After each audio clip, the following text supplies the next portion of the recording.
তাকে মানা করছিলাম আজকে একটু বম টম কম ফাটাইও, সেটাকে আরো বেশি ফাটাইছে।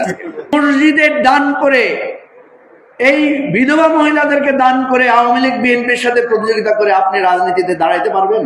আমার কাছেও যৌক্তিক মনে হয়েছে, কারণ ওদের তুলনায় আমরাও তো কিছুটা হলো প্রবীণ রাজনীতি, কিছুটা হলো বয়স্ক রাজনীতি করেছি।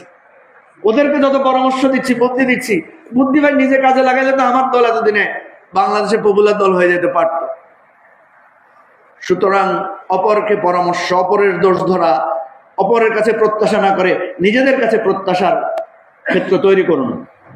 আমি তো এখনো মনে করি নাগরিক একটা নতুন রাজনৈতিক উত্থান ঘটিয়েছে বাংলাদেশে। মাহমুদুর রহমান মান্না আর কিছু না হোক, এখন পর্যন্ত উনাকে নিয়ে বড় ধরনের কোনো বিতর্ক সমাজে প্রচলিত নাই। এটা তো অন্তত একটা অ্যাচিভমেন্ট। জুনায়েদ সাকি, সাইফুল হক, আমাদের রাষ্ট্র সংস্কারের কাইয়ুম ভাই, এখানে যারা আছেন স্বপন ভাই সহ সবাই করে, এদের একটাই সমালোচনা। কয়টা লোক আছে আপনাদের? এদের একটাই সমালোচনা, কত ভোট পান আপনারা? আর কোন সমালোচনা কি আছে? হ্যাঁ, আরেকটা সমালোচনা আছে, আপনারা তো মানুষ বুঝে না। মানুষ বুঝে কি? গ্রামে গেলে জিজ্ঞেস করে ভাই আমার মেয়ের বিয়ে একটু কিছু টাকা পয়সা দেওয়া যায় কিনা। মানুষ বুঝে আমাদের মসজিদে যদি একটু ফ্যান লাগাই দেওয়া যায় তো 50,000 টাকা দিলে, অনুদান দিলে। কারণ মাহমুদুর রহমান মান্না তো 50,000 টাকা দিতে পারে না। জোনায়েদ সাকি তো মসজিদে যায় না, দিবে কোত্থেকে? যায়? আচ্ছা, যায়। ইদানিং উনি যাচ্ছেন। তো আমি যেটা বলছি, এই রাজনীতিকে যদি আপনি মনে করেন, যেটা এখানে তাসলিম যারা আছেন, এখানে খালেদ সাইফুল্লাহ আছেন, এখানে অগ্নিঝরা নাসিরউদ্দিন পাটোয়ারি আছেন, তাকে মানা করছিলাম আজকে একটু বম টম কম ফাটাইও, সেটাকে আরো বেশি ফাটাইছে। এক্সট্রিম মশার কয়েল প্ল্যান্ট ফাইবার দিয়ে তৈরি, তাই সহজে ভাঙে না, সুগন্ধিযুক্ত ও নিরবিচ্ছিন্নভাবে জ্বলে। ডেঙ্গু, চিকুনগুনিয়া বাহি সহ যে কোনো মশার বিরুদ্ধে দেয় এক্সট্রিম সুরক্ষা। আমি যেটা বলছি যে এই মসজিদের দান করে, এই বিধবা মহিলাদেরকে দান করে আওয়ামী লীগ বিএনপির সাথে প্রতিযোগিতা করে আপনি রাজনীতিতে দাঁড়াইতে পারবেন?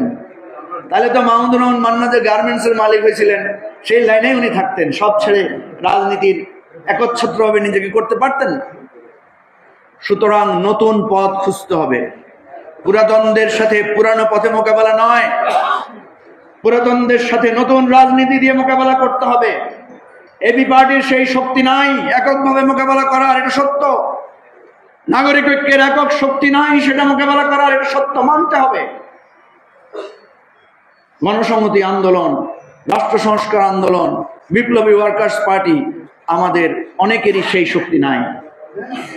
কিন্তু আমরা যদি সমবেত হই, একতাবদ্ধ হই, একসাথে হই, বিশ্বাস করি বাংলাদেশের রাজনীতিতে নতুন পথযাত্রা আমরা তৈরি করতে পারবো ইনশাআল্লাহ। সেই করতে পারবেন কিনা, সেটা করবেন কিনা, সেই সাহস রাখেন কিনা, সেই স্বপ্ন দেখেন কিনা, সেই প্রশ্ন হচ্ছে আজকের সমাবেশ। আমি সিনিয়র নেতাদেরকে বলবো, আমাদের যারা আমাদেরকে এই গণ অভ্যুত্থানের নেতৃত্ব দিয়েছেন তাদেরকে বলবো যে আসেন, পুরাতন রাজনীতির সমালোচনা করা খুব সহজ, বিএনপি জামাতের রাজনীতির সমালোচনা করা সহজ, নিজেদের রাজনীতি দাঁড় করানো অনেক কঠিন।